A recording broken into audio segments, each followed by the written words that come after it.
अभी हम पढ़ने वाले हैं एनिमल किंगडम के अंदर रेप्टाइल्स को। अब देखो रेप्टाइल्स का मतलब हम क्या समझेंगे, कौन होते हैं रेप्टाइल्स? जो हम छिपकली देखते हैं, लिजर्ड एक रेप्टाइल है, क्रोकोडाइल एक रेप्टाइल है, और क्या देखते हैं हम अपने आसपास में, गिरगिट देखा हो वो एक रेप्टाइल है, जितने भी स्नेक्स होते हैं सब रेप्टाइल है हमारे पास में। और क्या देखते हैं, जो हम टर्टल देखते हैं, टॉर्टोइज देखते हैं, सबके सब क्या है, हमारे रेप्टाइल्स है। यानी कि हमारे पास में क्या है, ये हमारे पास में किसकी बात कर रहे हैं, हम रेप्टाइल्स की बात कर रहे हैं। ठीक है, वैसे तो रेप्टाइल क्या होते हैं, रेप्टाइल वो एनिमल होते हैं जो पूरे के पूरे तरीके से अगर आपके लैंड पर आकर रहे तो वो रह सकते हैं। जैसे एम्फीबियंस क्या थे कि उनकी लाइफ साइकिल आधी तो पानी के अंदर चलती है और आधी पानी के बाहर चलती है, मतलब उन्हें अपनी लाइफ को पूरा करने के लिए कहीं ना कहीं पानी की जरूरत हमेशा पड़ती है। लेकिन जो रेप्टाइल्स होते हैं ये क्या करते हैं, पूरे के पूरे लैंड के ऊपर रह सकते हैं, मतलब इन्हें ऐसा नहीं है कि इन्हें एग देने के लिए या कुछ और काम करने के लिए पानी के अंदर जाना पड़ेगा, नहीं। तो रेप्टाइल्स हमारे पास में फर्स्ट ऐसे एनिमल्स हैं जो पूरे के पूरे लैंड के ऊपर सरवाइव कर सकते हैं, इसीलिए इन्हें क्या कहा गया है, टेरेस्ट्रियल एनिमल्स। फर्स्ट ये हमारे पास में क्या होते हैं, फर्स्ट ऐसे एनिमल है जो कंप्लीटली क्या है, टेरेस्ट्रियल है। उसके बाद में प्रोडक्शन ऑफ शेल्ड एग, यानी इनके एग के चारों तरफ क्या होती है, एक शेल प्रेजेंट होती है। शेल प्रेजेंट एम्फीबियंस के एग के अंदर भी होती है, और उस एग के शेल के ऊपर क्या होता है, एक म्यूकस सा मटेरियल होता है। किसके अंदर, एम्फीबियंस के अंदर, क्योंकि वो वाटर के अंदर एग को ले करते हैं ना, तो वो म्यूकस एक चिपचिपी सी लेयर होगी जो उनके एग के चारों तरफ वो क्या करेगी, उनको प्रोटेक्ट करेगी, किससे, डिग्रेडेशन से, ठीक है, यानी खराब होने से। अब देखो यहां पर क्या है, production of shelled egg and development of amnion help in terrestrial life. जो हम आगे हम पढ़ेंगे ना, तो एग के अंदर एक पोर्शन होता है एमनियोन, ठीक है, एमनियोन एमनियोटिक फ्लूइड होता है, पर वो हमें अलग से पढ़ना है। सिर्फ इतना याद रखना कि इनके अंदर जो एग होते हैं उनके ऊपर क्या होती है, शेल होती है। क्यों शेल होती है, क्योंकि वो क्या कर सके, ताकि हार्श इन्वायरमेंट को वो सह सके, ठीक है। तो हमारे पास में क्या है, इनके शेल्ड एग होते हैं और उनके एग के अंदर क्या प्रेजेंट होता है, एमनियोन प्रेजेंट होता है, ठीक है। उसके बाद में इनका जो हार्ट होता है वो 3 चैम्बर्ड हार्ट होता है। कितने चैम्बर का हार्ट है, 3 चैम्बर्ड का हार्ट है, मतलब एक वेंट्रिकल प्रेजेंट है और 2 अलग अलग क्या है आपके पास में, इस तरीके से मान सकते हो 2 अलग अलग आर्टरिया हो गए, लेफ्ट आर्टरिया एंड राइट आर्टरिया, ठीक है हमारे पास में। लेकिन वैसे तो नॉर्मली 3 चैम्बर्ड है, लेकिन एक क्रोकोडाइल ऐसा रेप्टाइल है जिसके अंदर क्या होता है, 4 चैम्बर्ड का हार्ट प्रेजेंट होता है, ठीक है। उसके बाद हम देखें तो रेप्टाइल, अच्छा ये पॉइंट रह गया, क्लोका इज डिस्टिंक्टेड। अभी क्लोका क्या है, जैसे हमारी बॉडी के अंदर क्या होता है, आगे रेक्टम होता है, एनस होता है, अलग अलग बॉडी पार्ट्स होते हैं ना, फीकल मैटर को पास आउट करने के लिए, यूरिन को पास आउट करने के लिए, ठीक ऐसे ही रेप्टाइल्स के अंदर एक बॉडी का पार्ट होता है जिसको हम बोलते हैं क्लोका। वो क्लोका 2 पार्ट के अंदर डिफरेंशिएट होता है, यानी डिस्टिंक्ट होता है।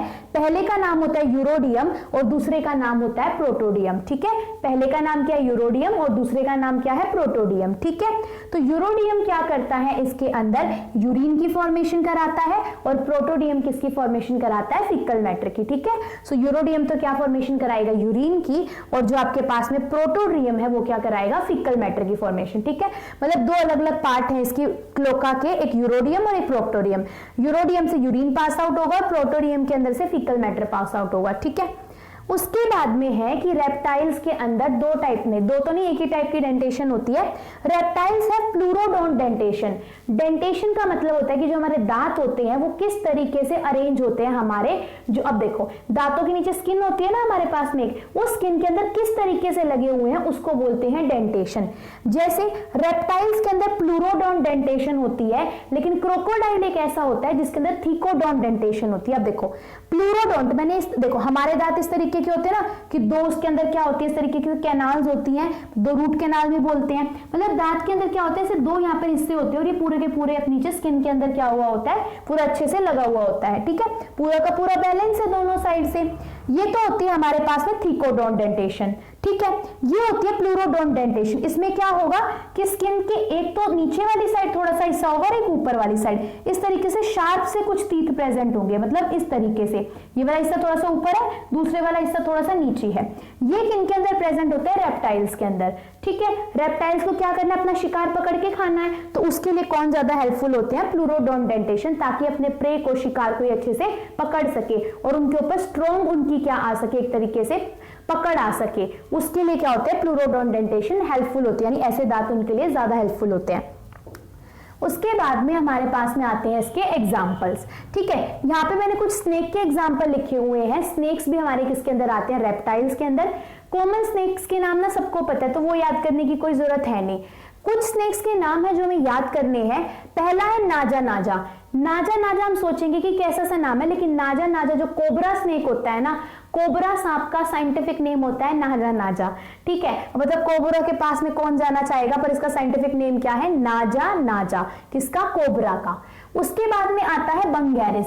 बंगैरिस हमारे पास में बोलते हैं हम क्रेट को। ठीक है, क्रेट एक स्नेक होता है जिसका साइंटिफिक नाम क्या है, बंगैरिस। ठीक है, उसके बाद में आता है एरेक्स जोनी।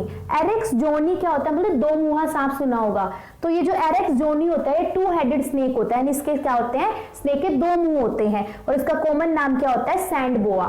ठीक है, सैंड बोआ किसका कॉमन नेम है, एरेक्स जोनी का, ये ई लिखा हुआ है। ठीक है, और इसको क्या बोलते हैं, डबल हेडेड स्नेक बोलते हैं।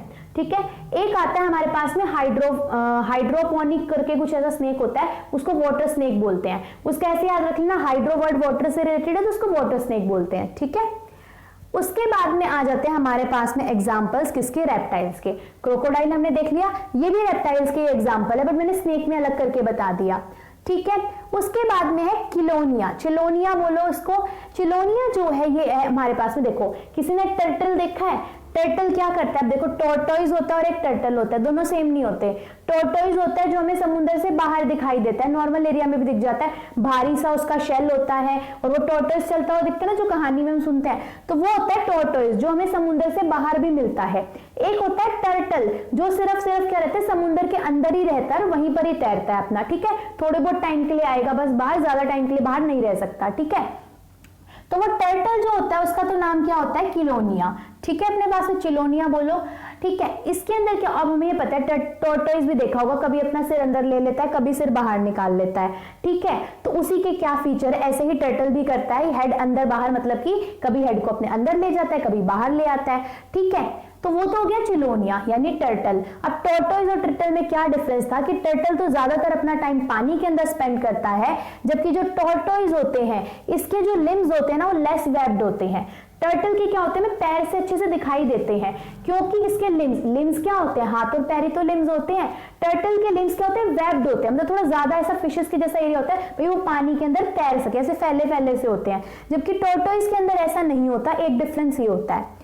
अगला है हमारे पास में टेरापियोस, ये PI है। टेरापियोस क्या होता है, जो छोटे साइज के टर्टल होते हैं ना, उन्हीं के देखो टर्टल बहुत सारे होते हैं, उसमें से एक क्या है आपके पास में, टेरापियोस भी है। ये स्मॉल साइज के टर्टल्स होते हैं और एडिबल होते हैं। ठीक है, यानी जो बोलते हैं ना कि टर्टल को भी खाते हैं लोग, तो वो कौन से वाले टर्टल होते हैं, टेरापियोस नाम के टर्टल।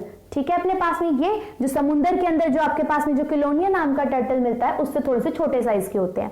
ठीक है, अब है हमारे पास में कोटिलोसूरिया। कोटिलोसूरिया क्या है, ये एक स्टेम रेप्टाइल है। ठीक है, जो कोटिलोसूरिया है ये क्या है, एक स्टेम रेप्टाइल है जो अब एक्सटिंक्ट हो चुके हैं। ठीक है, और इसका कॉमन नाम पूछा जाता है कि स्टेम रेप्टाइल कौन है, कोटिलोसूरिया, जो अब के टाइम में एक्सटिंक्ट हो चुके हैं।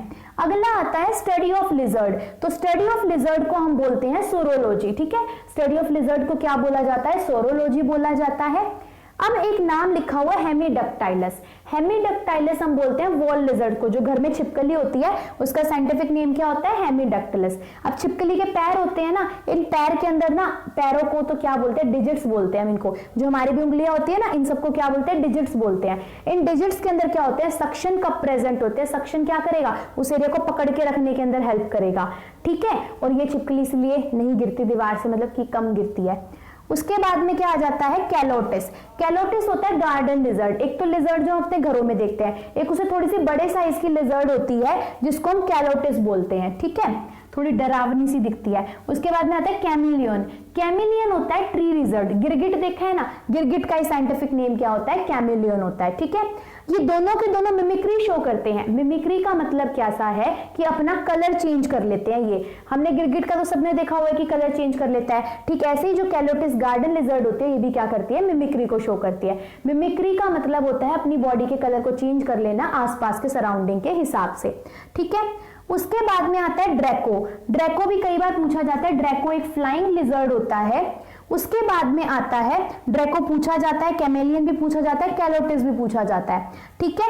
फिर है हमारे पास में हेलोडर्मा। हेलोडर्मा का कॉमन नेम होता है गीला मॉन्स्टर। हेलोडर्मा का कॉमन नेम क्या है? गीला मॉन्स्टर, गीला जी है, ये गीला मॉन्स्टर है और ये क्या है? एक पॉइजनस रेप्टाइल है, ठीक है।